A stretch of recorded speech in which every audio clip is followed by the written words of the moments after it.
Good lighting is hard to come by. So is noise cancellation.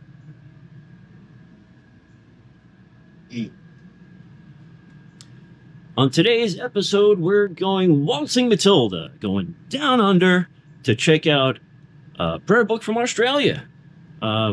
So if you're into Sheila's, Foster's, export,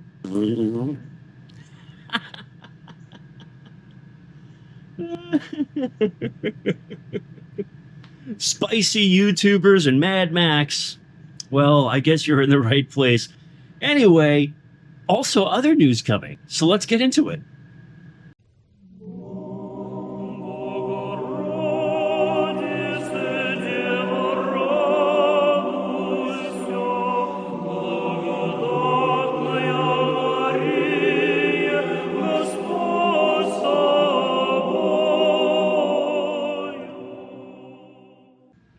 Welcome back, everybody, to Orthodox Review, the most uneducated educational program here on the internet today. I am your host, the guy with 1.5 thumbs and poor lighting. Little better? Anyway, before we get into the episode, as always, huge thank you to everyone that continues to watch the show, likes and subscribes and shares the stuff around. To all my patrons and channel members, God bless you all so very much. To everyone that's ever put even a penny in the tip jar, thank you so much. To the people that have been sending books, God bless you. Got some real bangers here, and I'm going to show you those in just a minute, and then we'll get to the review. If you like what you see here, if you like what we're doing here, if you want to help support us, those are options. Links are down in the doodly-doo down below, as well as a link to the coziest Discord server in the Orthosphere. That would be ours. It's just so cozy, so chill. We're gonna do Dungeons and Dragons. At any rate, so with that out of the way, thank you again, all so very much. And there's a lot of exciting stuff coming up this year in Orthodox publishing that there's always delays, and I have it on good authority that one delay is going to be well worth it.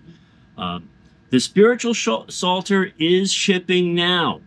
The soft cover is. The hardbacks, slight delay, still waiting on mine. We're going to get to it. It's going to be worth it, but I would highly recommend you just go out and buy the soft cover if that's what you're into. If you're waiting on the hardcover, it's going to be a few more weeks, but we can get through that.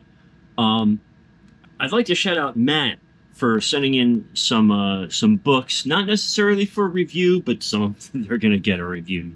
Believe that. In particular, this absolute gem that I've been salivating over for years. And this guy, we got to get into some Serbian saints eventually. But yeah, so far so good. Loving it. Thank you, Matt. As well as some other stuff that, some triggering materials like this Ethiopian Orthodox prayer book. But that's not what we're getting into today. Today, we are getting into a little something from down under. This is a prayer book for Orthodox Christians from the Greek Archdiocese in Australia. I got notes. We're going top down, baby. Let's do it.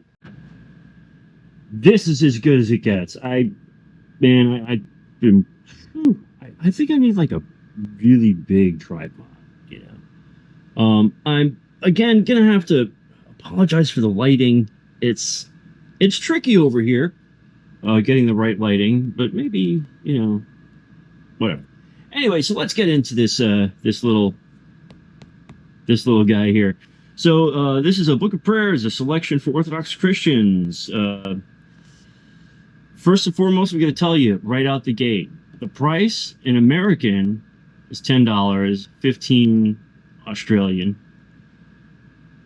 After shipping, I paid a total of $23 for this, excuse me.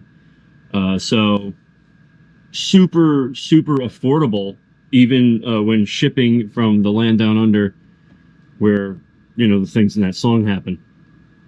It is from St. Andrew's Orthodox Press in Sydney, Australia. It is printed in Hong Kong.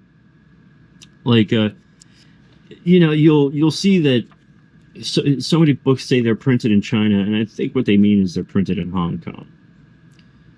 So you'll see right away that in the construction of the book and quality is very much like that of New Rome Press and other publishers who have been using print shops over there. I have a feeling they're all using very similar print shops, but this is just a really well-constructed book, and we are going to get into it. A little bit on the printing history. First published in 1993 with reprints in 97, 2005, and 2010. This here new edition first appeared in 2013 with reprints in 2018, 2022, pardon me, and 2024. Let's get into what's on the inside. And it is, for a size comparison, here's the Aorist Press book. Here's this one. So it's just a slight bit smaller. Very manageable, like fits in the comfortably in the pocket. Okay, let's get into it. So we have lovely little preface here, and of course all of your printing information there. And it's always interesting to see copyright information, reprint information from other countries outside the U.S. because we're all used to like the Library of Congress stuff, so it's always kind of a treat to see that. Anyway, getting past that, we have very little to draw from in here, but even with very little, there is so much to it. So you have morning and evening prayers, prayers at meals, communion prayers, the Typica, which is kind of a cool addition, and occasional prayers, which is probably one of the more surprising aspects of this book because of what all is in there. So, and first page here is going to give you a great example of the stitching, which is just really, really well done. The print quality is beautiful. The typeface, it's probably about, 9.5. Anyway, so in the morning prayers, here we go. You have the Greek and English. That's all nice and fine. The prayers here, after the opening Troparion and Psalm 120, which you also found in the GOA's book here in America. You've got Psalm 120 instead of Psalm 50, and then the Creed. And then the few prayers that are here are actually taken from the Matins service, which is apropos. Great doxology.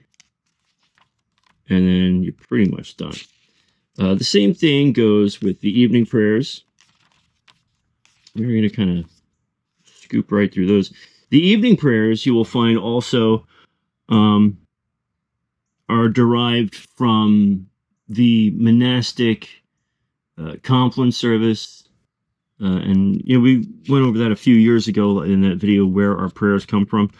But is, of course, shorter than the more stiff Slavic usage that I know a lot of us are used to. And the cat is scraping against the window. Something? Why? Okay, she's up to something.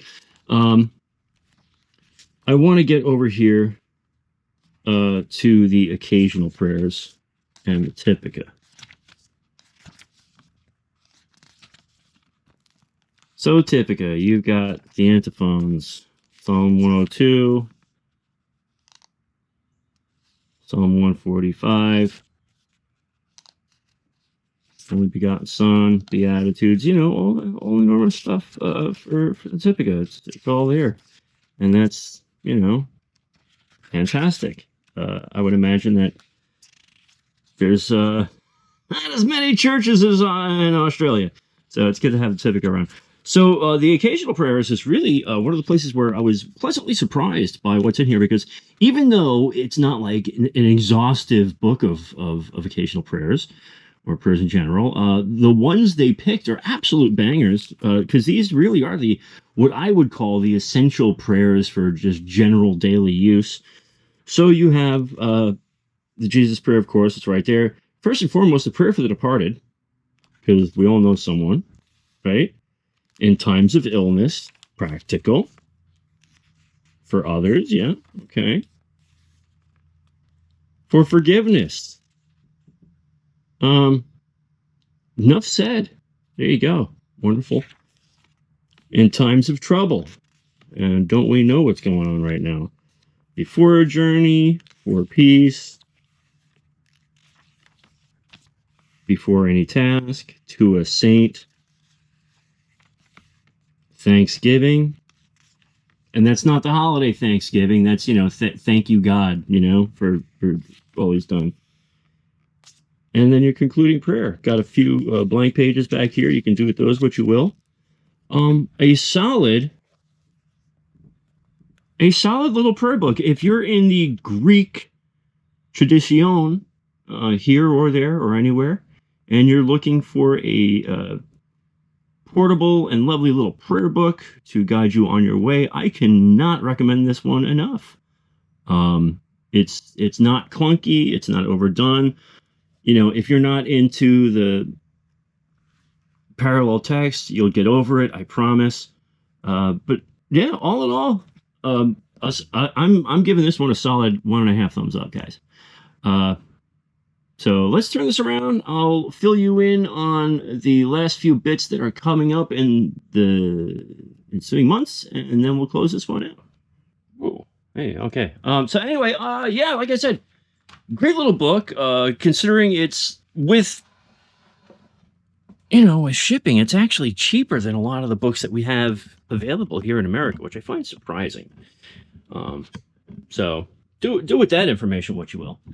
But outside of that, so Aorist Press, been in contact with Miss Cortez over there. The Psalter, it's on its way. And some breathtaking surprises in store for everyone. There's going to be 2 versions, and they're going to blow your mind. So that's really all I want to say. Hey, and thanks, Annie, for the shirts. Annie Banani coming through with the shirts and the coffee. Anyway, so yeah, I hope you enjoyed that little episode, and I hope it looks good on screen. I'm going to try to tweak it as much as I can in the editing process. But yeah, okay. Sorry I didn't get to you sooner. And on behalf of Patches, the One-Eyed Murder Cat, and myself, thank you all so much for stopping by, and don't forget to go to church, say your prayers, and remember God. God bless you all.